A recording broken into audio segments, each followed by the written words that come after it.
대광교회를 섬길 일꾼을 세우는 중직자 선거가 있는 날입니다.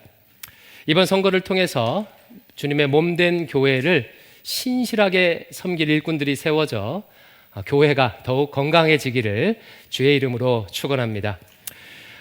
저는 이번 선거를 대하며 선거 자체도 중요하지만 뿐만 아니라 선거의 준비 과정을 잘 보내고 선거 이후를 잘 대비해야겠다는 마음을 가지고 임하고 있습니다. 제가 청년 사역을 하면서 결혼을 준비하는 커플들을 많이 도왔었는데요. 그때 중점을 두었던 것이 그 커플들이 결혼식을 잘 준비하도록 도울 뿐만 아니라 결혼 자체를 잘 준비하도록 돕는데 초점을 두었어요.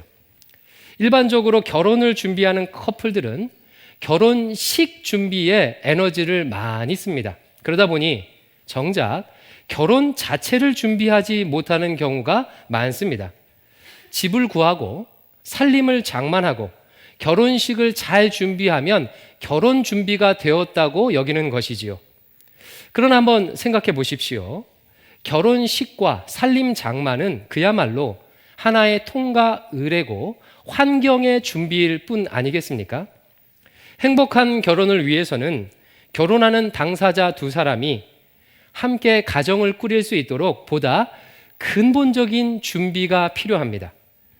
어떻게 상대방을 배려해야 하는가? 어떻게 가치관의 차이를 극복할 수 있는가? 어떻게 대화를 아름답게 할 수 있는가? 서로의 신앙을 어떻게 격려할지 등이 결혼에 있어서 보다 더 본질적인 부분이지요. 이것이 되어야 아름다운 가정을 꾸릴 수가 있습니다. 중직자 선거도 비슷하다고 생각합니다. 선거 자체는 하나의 과정일 뿐입니다. 중직자 선거를 치루었다고 일꾼이 세워지는 일이 끝나거나 자동적으로 교회가 건강해지는 것이 아닙니다.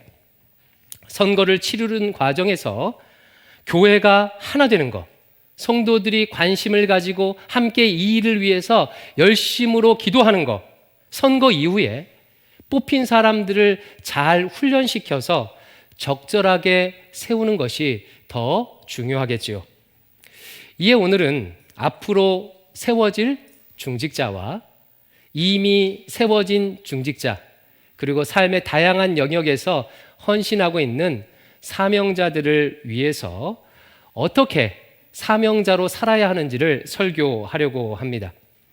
이를 위해 특별히 하나님 앞에서 한 사람의 제자로 그리고 한 사람의 사명자로 쓰임받았던 모세의 사례를 살펴보고자 합니다. 오늘 본문은 모세가 출애굽의 지도자로 하나님의 부르심을 받는 내용을 담고 있습니다. 모세는 인생의 첫 40년을 이집트, 애굽의 왕자로 지냈지요. 그러다가 한 애굽 사람을 살해한 것을 계기로 애굽에서 도망쳐 광야로 갔습니다. 그 광야에서 무려 40년 가까이를 살았습니다. 아주 극적인 롤러코스터 같은 변화지요. 어느덧 모세는 80세의 노인이 되었습니다. 이런 모세가 여느 때처럼 양떼를 이끌고 호렙산을 지나가고 있었어요. 이 호렙산은 다른 말로 신의 산입니다. 호렙산에 다다를 무렵 모세는 신기한 광경 하나를 목격합니다. 한 떨기나무에 불이 붙어 있는 거예요. 뜨거운 광야에서 나무에 불이 붙어 있는 경우는요, 흔히 볼 수 있는 그런 경우입니다. 그런데 신기하게도 불이 붙어 있는데 나무가 타지 않고 그대로 있는 거예요. 이 광경을 보고 모세가 다음과 같이 반응합니다. 3절 말씀이에요. 이에 모세가 이르되 내가 돌이켜 가서 이 큰 광경을 보리라. 떨기나무가 어찌하여 타지 아니하는고 하니 모세는 떨기나무로 다가갔어요. 그러자 그곳으로부터 하나님의 음성이 나옵니다. 4절 말씀입니다. 여호와께서 그가 보려고 돌이켜 오는 것을 보신지라 하나님이 떨기나무 가운데서 그를 불러 이르시되 모세야 모세야 하시매 그가 이르되 내가 여기 있나이다. 바로 이 대화를 시작으로 모세는 출애굽의 지도자로 사명자로 세워지게 됩니다. 하나님께서 모세를 세우시는 이 본문은요, 하나님께서 사명자를 세우시는 사명의 원리가 무엇인지를 아주 잘 보여줍니다. 즉, 모든 사명자에게 적용될 수 있는 사명의 원리를 이 본문에서 발견할 수가 있는 거예요. 그래서 오늘은요, 이 중 세 가지 사명의 원리를 좀 살펴보고자 합니다. 첫 번째, 사명의 원리 첫 번째는요, 저를 따라서 이렇게 한번 말해봅니다. 저를 따라합니다. 소명은 사명을 앞선다. 소명은 사명을 앞선다. 우리는 흔히 소명 받았다, 사명 받았다라고 하면서 소명과 사명이란 단어를 섞어서 사용하죠. 하지만 소명과 사명은요, 반대 의미를 가지고 있습니다. 단어 그대로 하면 소명이라는 것은요, 부르심이에요. 하나님의 부르시는 명령이 소명입니다. 반대로 사명이란 보내심입니다. 하나님의 보내시는 명령이 사명이에요. 이 둘은 이런 차이를 가지고 있습니다. 소명이란 어떤 존재가 되도록 혹은 어떤 자리로 부르심이에요. 영어로 하면 to be something입니다. to be. 어떤 존재가 되는 것이에요. 신자가 되도록 부르시는 것, 장로나 권사가 되도록 부르시는 것, 부모가 되도록 부르시는 것, 어떤 직업이나 자리에 부르시는 것이 바로 소명입니다. 반면에 사명이라는 것은 어떤 일을 하도록, 되도록이 아니라 일을 하도록 보내시는 것이 사명이에요. 영어로 하면 to be가 아니라 to do something입니다. 어떤 일을 감당하도록 하는 것이죠. 장로나 권사의 일을 하도록 보내시는 것, 부모의 일을 하도록 보내시는 것, 직장에서 사회에서 어떤 일을 하도록 보내시는 것이 바로 사명입니다. 이 둘은요, 어떻게 보면 차이가 없는 것 같지요. 장로가 되도록 부르셨다는 것은 당연히 장로의 일을 하도록 보내셨다는 것도 의미하기 때문이에요. 그러나 이 둘의 차이를 구분할 수 있어야 여러분 온전히 사명을 감당할 수가 있습니다. 여러분께 질문을 드립니다. 하나님께서 모세를 사명자로, 소명자로 세우시는 장면을 보면 모세를 부르시는 소명과 모세를 보내시는 사명 중 어떤 것이 먼저 있었을까요? 부르시는 소명이 먼저 있어요. 아까 봤던 4절을 같이 한번 읽어보겠습니다. 4절입니다. 시작. 여호와께서 그가 보려고 돌이켜 오는 것을 보신지라 하나님이 떨기나무 가운데서 그를 불러 이르시되 모세야 모세야 하시매 그가 이르되 내가 여기 있나이다. 하나님께서 모세를 부르시는 부르심이 먼저 있었어요. 그리고 그 다음에 보내심이 있습니다. 10절 말씀이에요. 10절도 같이 한번 읽어볼까요? 시작. 이제 내가 너를 바로에게 보내어 너에게 내 백성 이스라엘 자손을 애굽에서 인도하여 내게 하리라. 바로에게 보내서 이스라엘을 애굽에서 인도하는 일을 하게 하시겠다는 거예요. 보내심이 그 다음에 따라 나옵니다. 이것은 어떤 사명자에게나 마찬가지예요. 다윗이든 바울이든 존재로 부르시는 것이 일을 위해 보내심보다 항상 앞섭니다. 사랑하는 성도 여러분, 그리고 오늘 선고를 통해 세워질 중직자 여러분, 그리고 이미 중직자로 세워진 분들은 이 순서를 마음에 새겼으면 좋겠습니다. 사명보다 앞선 것이 소명입니다. 하나님께서 나를 먼저 어떤 존재가 되도록 부르셨기에 내가 그 일을 감당하는 거예요. 장로, 안수집사, 권사가 되도록 부름받았기에 그 일을 감당하는 것입니다. 그러므로 언제나 사역은 존재로부터 나옵니다. 하나님의 일은 언제나 to be, 존재됨이 일보다 앞서는 거예요. 남편으로서의 일, 부모로서의 일을 잘 감당하기 위해서는 먼저 남편에 합당한 존재, 부모에 합당한 존재가 되어야 합니다. 여기서 합당한 존재가 된다는 말은 그냥 타이틀을 차지한다는 의미가 아니겠죠. 그 자리와 직분에 걸맞는 사람이 된다는 것을 의미해요. 장로라면 장로다운, 안수집사라면 안수집사다운 존재가 먼저 되는 것입니다. 그리고 이렇게 되어지면 되어질수록 그를 통해 아름다운 일들은, 사역은 자연스럽게 나타나게 되는 것입니다. 우리 교단에서 목사가 되려면 반드시 총신대학교 신학대학원을 졸업해야 합니다. 총신대학교 신학대학원의 교훈은 다음과 같아요. 5가지인데요. 첫 번째, 신자가 되라. 학자가 되라. 성자가 되라. 전도자가 되라. 목자가 되라. 이것이 신대원의 교훈입니다. 신자의 일을 잘해라. 학자의 연구를 잘해라. 전도자의 일을 잘 감당하라 라는 식으로 교훈하지 않고 먼저 합당한 존재가 되도록 교훈하고 있습니다.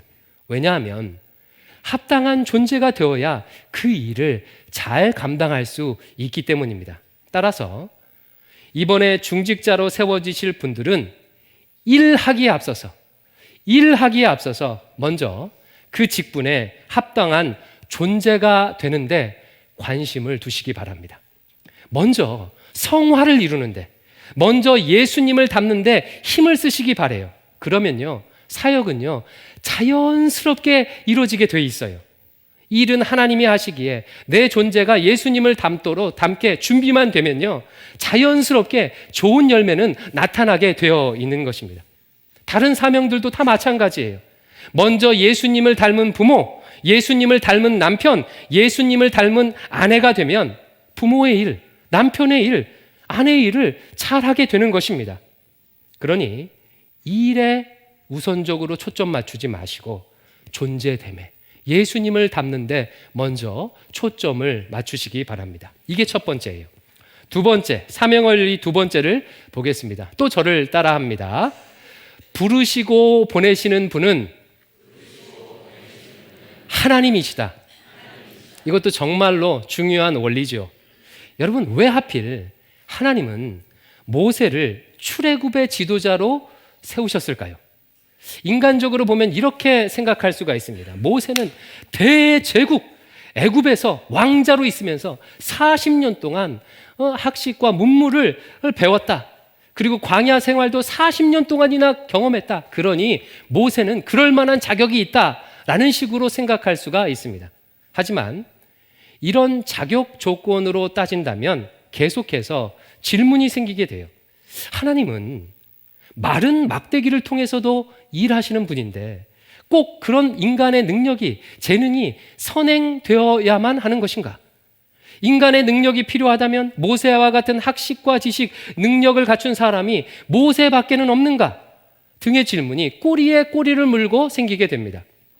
여러분, 어떤 직분을 감당하기 위해서는요, 단지 능력만, 실력만이 중요한 것이 아니죠.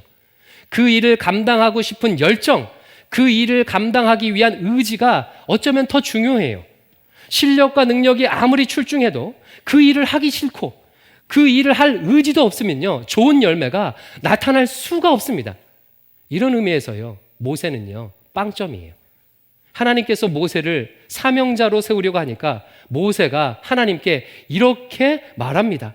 11절 같이 한번 읽어볼게요. 시작. 모세가 하나님께 아뢰되 내가 누구이기에 바로에게 가며 이스라엘 자손을 애굽에서 인도하여 내리이까? 하나님, 도대체 내가 뭐라고 나를 부르시는 것입니까? 라는 의미예요. 이후 대화 내용을 보면요, 이런 식의 실갱이가 하나님과 모세 사이에 반복됩니다. 하나님, 내가 이스라엘 백성한테 가면 사람들이 저를 리더로 인정해 주겠습니까? 제가 바로에게 가면 바로가 저를 우습게 보지 않겠습니까? 저는요, 입이 둔한 자예요. 말을 잘 못하는 자입니다. 왜 저 같은 자를 세웁니까? 라는 식의 항변을 계속합니다. 한마디로 사명을 감당할 마음도 의지도 없다는 거예요. 그런데 그럼에도 불구하고 하나님은 이런 모세를 찾아오셔서 부르시고 사명자로 세우셨어요. 따라서 왜 하필 하나님께서 모세를 부르셨는지에 대한 답은 모세에게서는 찾을 수가 없어요. 이는 순전히 하나님의 주권입니다. 하나님께서 일방적으로 모세를 찾아오셨고 하나님께서 일방적으로 모세를 세우셨기에 모세가 출애굽의 지도자가 된 거예요. 여러분, 우리도 다 마찬가지입니다.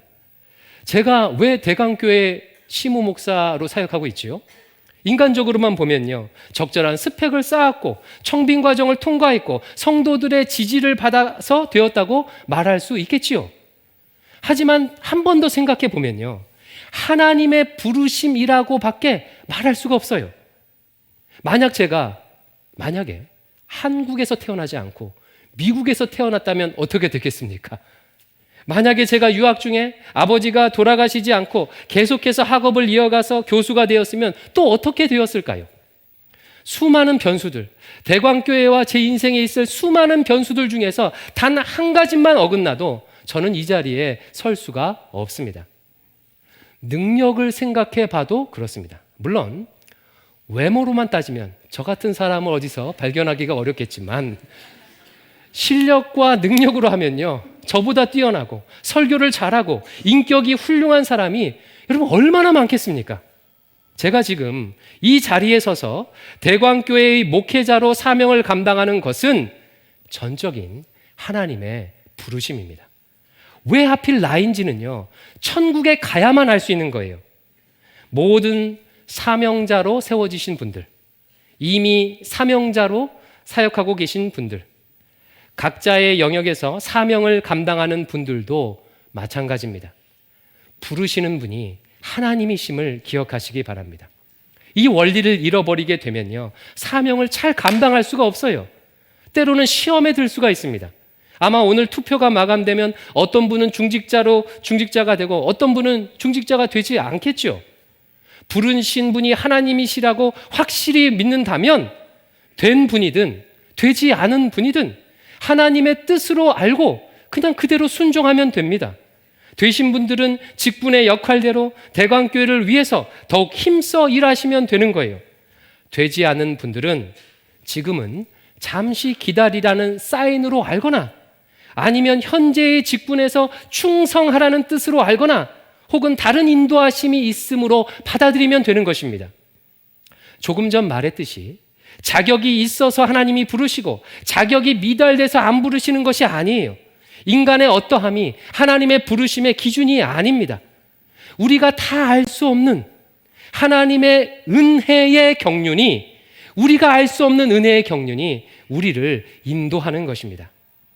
나에게 열정도 있고 다른 사람이 봐도 충분히 자격이 되지만 되지 않을 수도 있습니다. 반대로 되지 말아야 될 것 같은 사람이 중직자가 될 수도 있는 거예요.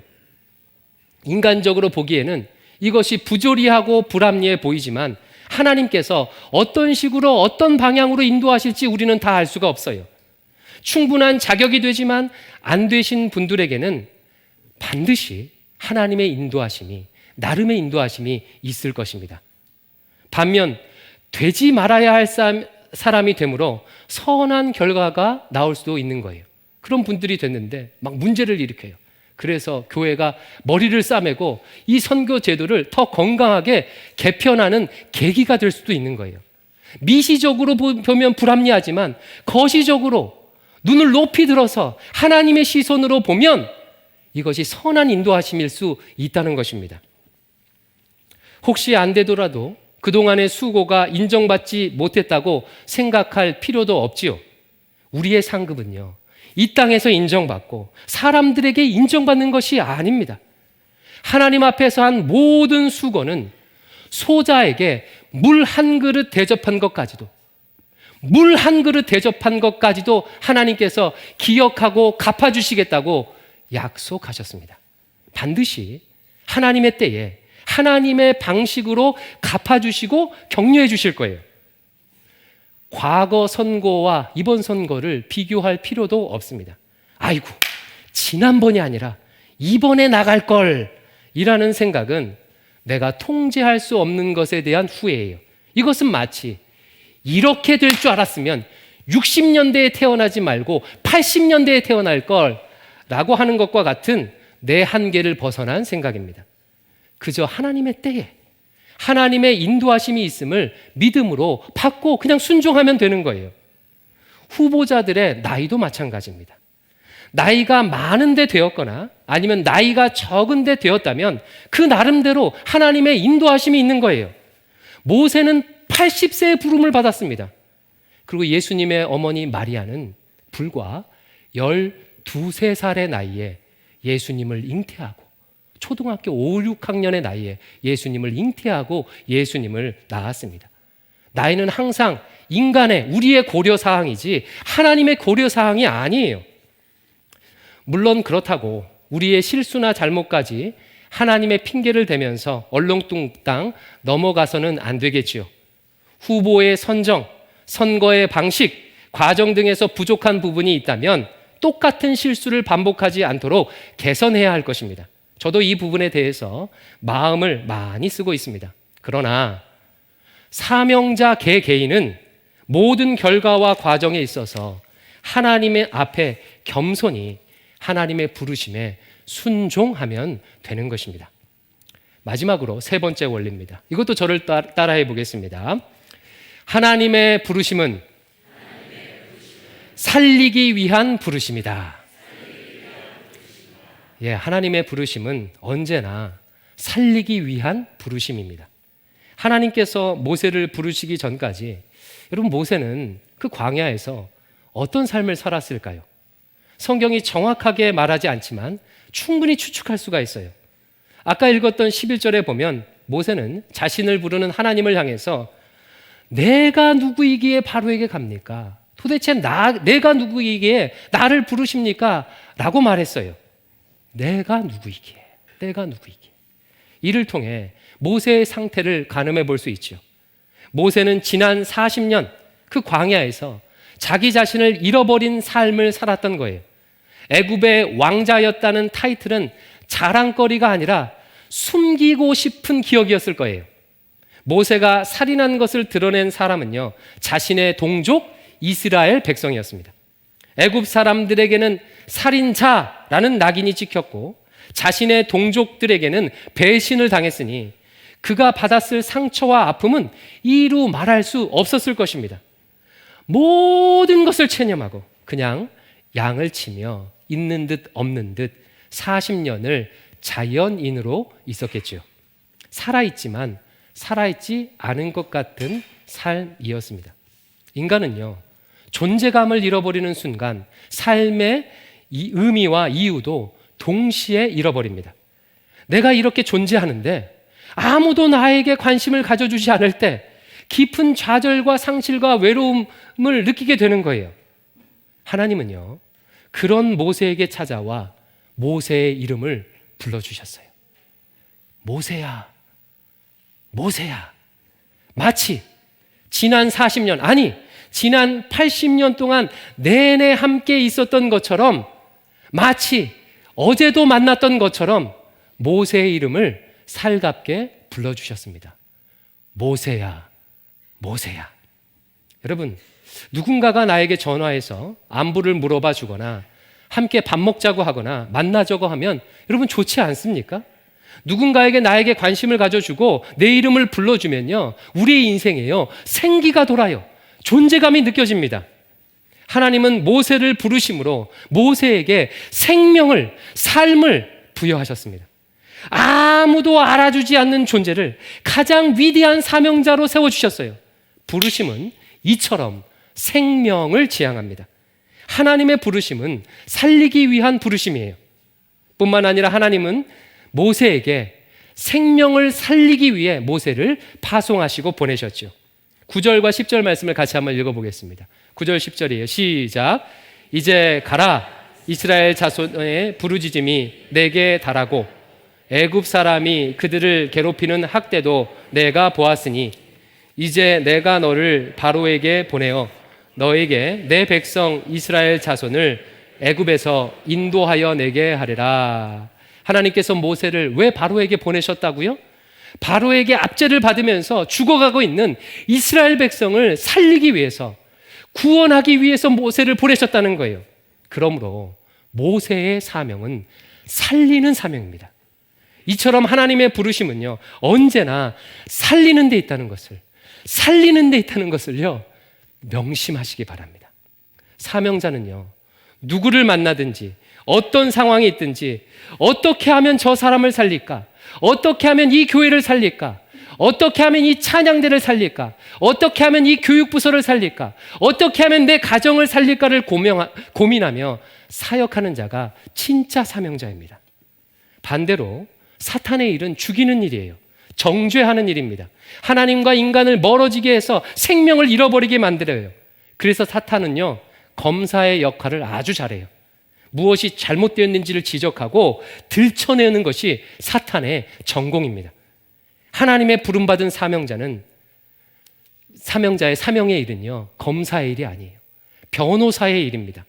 성자 예수님과 성령 하나님께서 우리를 위해서 죄인된 우리를 친히 변호하시고 우리를 구원하신 것처럼 죄 지은 이웃들, 죄 지은 연약한 사람들을 대신에 변호하고 연약하고 부족한 자들을 구원하는 일을, 살리는 일을 하는 사람들이 바로 진짜 사명자입니다. 갈등을 겪는 가정을 보면 공통적인 특징이 있죠. 예외가 없습니다. 부부나 혹은 부모가 검사의 역할을 잘해요. 서로 잘못을 지적하고 정죄하는 일을요, 매우 잘합니다. 이건 예외가 없어요. 교회도 마찬가지입니다. 어려움을 겪고 있는 교회는요, 일꾼들이 문제를 지적하고 비판하는 일에 능해요. 반면에 이웃을, 성도를 변호하고 좋은 점을 봐주고 칭찬하는 데는 매우 인색합니다. 여러분, 어떤 일에 단점을 지적하는 일이 쉬울까요? 아니면 좋은 점을 발견해 칭찬하는 일이 쉬울까요? 세상에서요, 제일 쉬운 게 단점을 발견하고 지적하는 일이에요. 모든 사람은 털어서 먼지 안 나는 사람이 없지 않습니까? 세상에서 그게 제일 쉽습니다. 일자 무식의 깡패조차도요, 정치, 외교, 심지어 국제관계까지도 지적하고 비판할 수가 있습니다. 반면에 상대의 좋은 점을 발견하고 칭찬하고 격려하는 일은 어려운 거예요. 그 사람을 진짜로 사랑하고 그 사람에게 관심을 갖고 그 사람이 잘 되기를 바랄 때, 그럴 때 가능한 일입니다. 사명자는 이것을 위해서, 살리는 일을 위해서 부름받았다는 것을 정말로 명심하시기 바랍니다. 하나님께서 나를 부모로 부르셨다면 아이들을 정죄하고 지적하도록 부르신 것이 아니라 살리도록 부르셨다는 거예요. 여러분, 어떻게 해야 자녀가 살아나겠습니까? 야, 왜 이것도 못해? 이거 잘못됐잖아. 알아 몰라. 이거 고쳐야지. 왜 이것도 틀리냐? 너 그러다가 네 인생 망친다? 라고 말해서는요, 생명의 역사가 일어날 수가 없습니다. 괜찮아. 그럴 수 있단다. 아빠도 네 나이 때는, 엄마도 네 나이 때는 너보다 더 엉망이었단다. 괜찮단다. 이미 너는 너의 존재 자체로 충분하단다. 너는 존귀한 하나님의 형상이란다. 할 수 있단다. 너에게 무한한 가능성과 소망이 있단다. 이래야 생명을 얻고 사는 것 아니겠습니까? 하나님께서 오늘 중직자로 세우셨다면 그에게 부여하신 사명은 한 가지예요. 그게 뭐라고요? 살리는 거예요.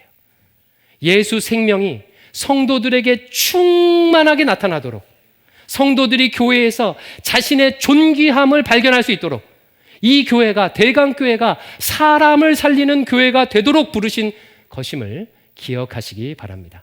이제 말씀을 정리하겠습니다. 사명의 원리 3가지. 첫 번째, 소명이 사명을 앞선다. 예수님을 닮은 부모다운 부모, 목사다운 목사, 중직자다운 중직자가 먼저 되면 일은요, 사역은요, 자연스럽게 따라오게 되어 있습니다. 두 번째, 부르신 분은 누구시다? 하나님이시다. 무엇이 될지는 사람이 결정하는 게 아닙니다. 모든 권위의 주권은 하나님께 있으며 하나님께서 세우시는 거예요.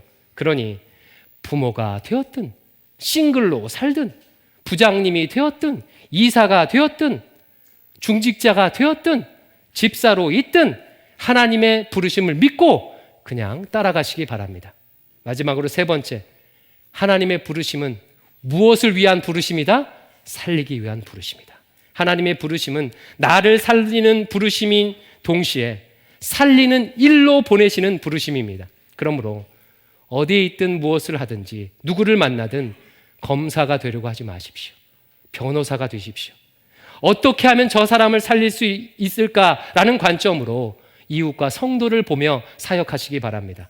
이와 같은 사명의 원리대로 부르신 그곳에서 하나님께서 주신 사명을 잘 감당하는 대광의 성도들이 되시기를 축원합니다. 기도하겠습니다. 아버지 하나님, 부족한 저희들을 알 수 없는 하나님의 은혜의 경륜 가운데 이렇게 성도가 되게 하시고 각자의 삶의 자리에서 부모가, 자녀가, 집사가, 장로가, 권사가 되게 하심을 감사합니다.